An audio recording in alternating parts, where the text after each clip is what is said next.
Assalamualaikum warahmatullahi wabarakatuh. Perkenalkan, kami dari kelompok yang beranggotakan saya sendiri, Julian Rahmatullah, Ahmad Maulana, dan Bakti Setia Nugraha, izin menjelaskan materi fisika, yakni medan magnet.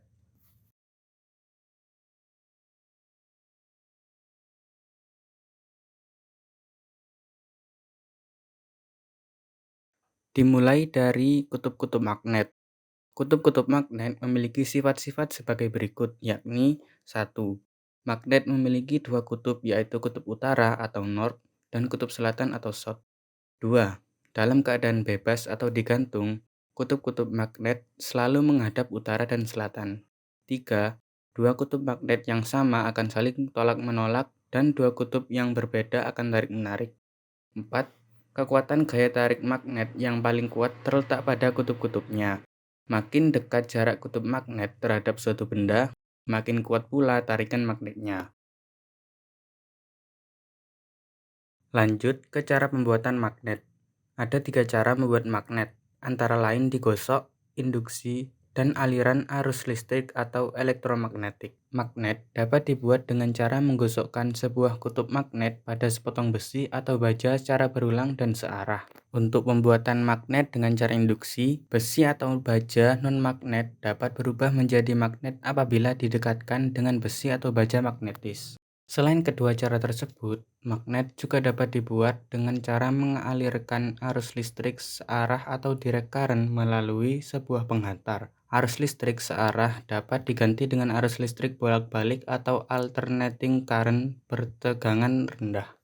Lanjut ke medan magnet di sekitar kawat berarus listrik. Arah medan magnetik akibat kawat berarus. Kawat lurus yang dialiri arus listrik akan menghasilkan medan magnet yang homogen untuk jarak yang sama dari kawat tersebut. Medan magnet yang dihasilkan membentuk lingkaran mengelilingi kawat dan arahnya ditentukan menggunakan kaidah tangan kanan.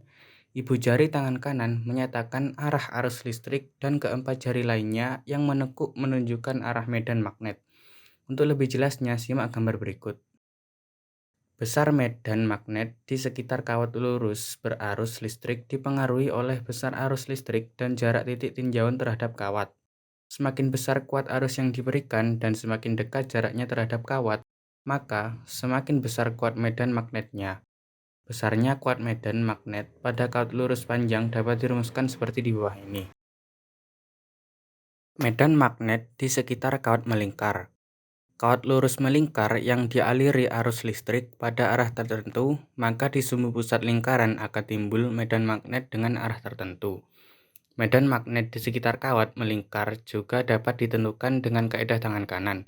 Berbeda dengan kawat lurus panjang, pada kawat melingkar ibu jari tangan kanan menyatakan arah medan magnet dan keempat jari lainnya yang menekuk menunjukkan arah arus listrik seperti gambar berikut. Besar medan magnet di sekitar kawat melingkar dipengaruhi oleh besar arus listrik dan jari-jari lingkaran kawat. Semakin besar kuat arus yang diberikan dan semakin kecil jari-jari lingkaran kawat, maka semakin besar kuat medan magnetnya. Besarnya kuat medan magnet pada kawat melingkar dapat dirumuskan seperti di bawah ini. Arah medan magnet pada kumparan berarus listrik. Kumparan atau solenoida adalah kumparan kawat penghantar dengan ukuran panjang jauh lebih besar daripada garis tengahnya. Medan magnetik solenoida pada dasarnya adalah medan magnetik dari sederetan kumparan berarus identik yang ditempatkan berdampingan. Di dalam solenoida, garis-garis medan hampir sejajar dengan sumbunya dan berjarak rapat. Bentuk medan magnetik solenoida menyerupai medan magnetik batang. Salah satu ujungnya berperangai sebagai kutub utara sebuah magnet batang dan ujung yang lain sebagai kutub selatan.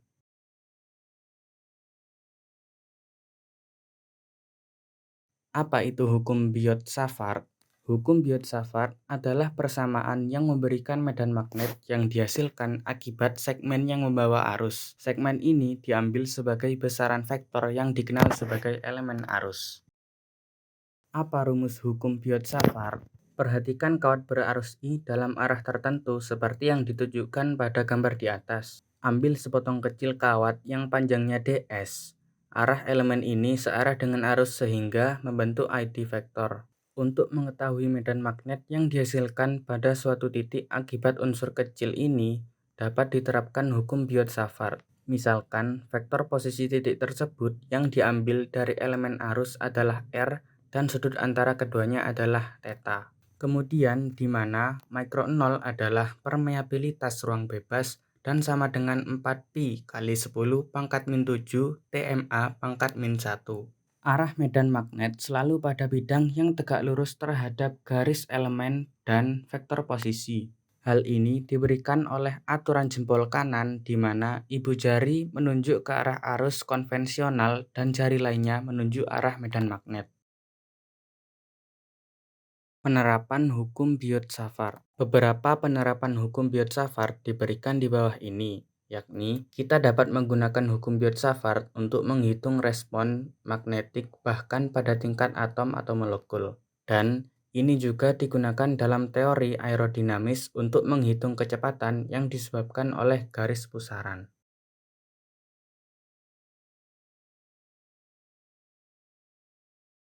Gaya magnetik pada kawat berarus. Seorang peneliti bernama Lorentz menyatakan bahwa besarnya gaya magnetik yang dialami oleh kawat beraliran arus listrik adalah 1.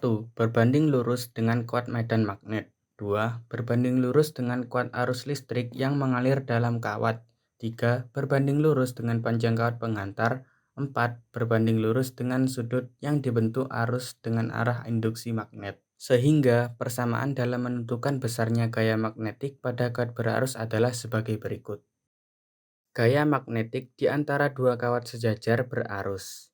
Dua buah kawat sejajar yang saling berdekatan dan dialiri arus listrik juga akan timbul gaya magnet. Jika arah arus pada kawat adalah searah, maka akan terjadi gaya tarik-menarik antara kedua kawat. Jika arah arus pada kedua kawat adalah berlawanan, maka akan terjadi gaya tolak-menolak pada kedua kawat. Kedua gaya tersebut diakibatkan oleh adanya gaya magnet pada kedua kawat. Besarnya gaya magnet pada masing-masing kawat dapat ditentukan dengan persamaan sebagai berikut.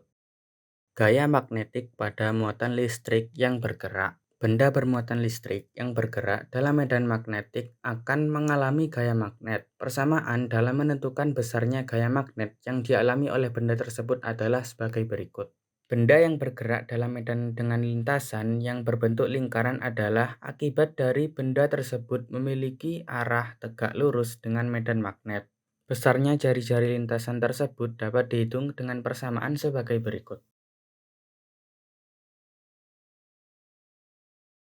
Contoh penerapan gaya magnet di antaranya adalah sebagai berikut. Penggunaan magnet pada pintu kulkas yang membantu membuat pintu dan badan kulkas menempel atau tertutup rapat. Penggunaan magnet pada pengeras suara atau speaker di ponsel, earphone, televisi, dan yang lainnya. Penerapan magnet pada kompas untuk penunjuk arah, mengangkat benda-benda yang terbuat dari besi seperti rongsokan barang atau paku-paku di jalan raya. Migrasi penyu. Menurut National Geographic, penyu bernavigasi di laut dengan cara merasakan garis-garis medan magnet yang tidak terlihat. Membantu burung menentukan arah, paruh dan mata yang dapat mendeteksi medan magnet, membantu burung untuk menentukan jalur migrasi yang benar.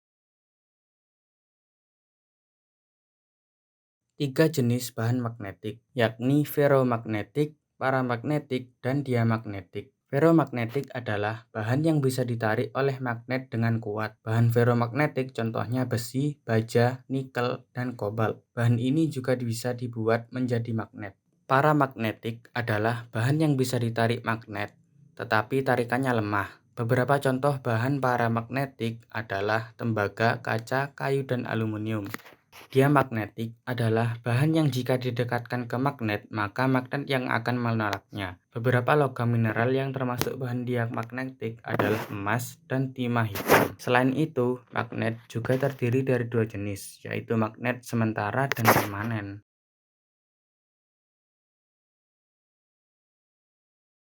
Perekam ke kaset. Alat yang berperan dalam perekaman dan memainkan kembali kaset yang terdapat di dalam tape recorder adalah tape head. Kaset yang digunakan pada L-tape recorder untuk audio dan video mengandung lapisan in tipis oksida magnetik pada pita plastik tipis. Selama BE rekaman berlangsung, tegangan sinyal audio dan video dikirim ke head rekam yang berfungsi sebagai air elektromagnet kecil. Pada proses min ulang, perubahan magnet pada pita yang bergerak melewati celah menimbulkan GGL induksi pada kumparan sebagai sinyal keluaran yang dapat diperkuat dan dikirim ke loudspeaker atau ke tabung gambar seperti video berikut. Mikrofon. Mikrofon merupakan kebalikan dari loudspeaker. Sebuah kumparan kecil dihubungkan dengan membran dipasang dekat sebuah magnet permanen kecil seperti gambar di bawah. Kumparan bergerak dalam medan magnet ketika gelombang suara menggetarkan membran. Frekuensi GGL induksi akan mengikuti frekuensi gelombang suara dan GGL ini adalah sinyal yang dapat diperkuat dan dikirim ke loudspeaker. Penerapan bahan ferromagnetik pada elektromagnet. Jika sepotong besi diletakkan di dalam solenoida, medan magnet meningkat sangat besar karena domain-domain besi tersusun oleh magnet-magnet yang dihasilkan oleh arus. Susunan ini disebut elektromagnet. Elektromagnetisme banyak digunakan pada motor dan generator. Dalam kehidupan sehari-hari, penggunaan elektromagnet misalnya untuk bel listrik, pesawat telepon, telegraf, relay magnetik, dan seismograf. Siang-siang pergi ke kota. Jangan lupa beli alpukat. Demikian penjelasan materi kita, semoga bisa bermanfaat. Kurang lebihnya mohon maaf. Ihdinas siratal mustaqim. Assalamualaikum warahmatullahi wabarakatuh.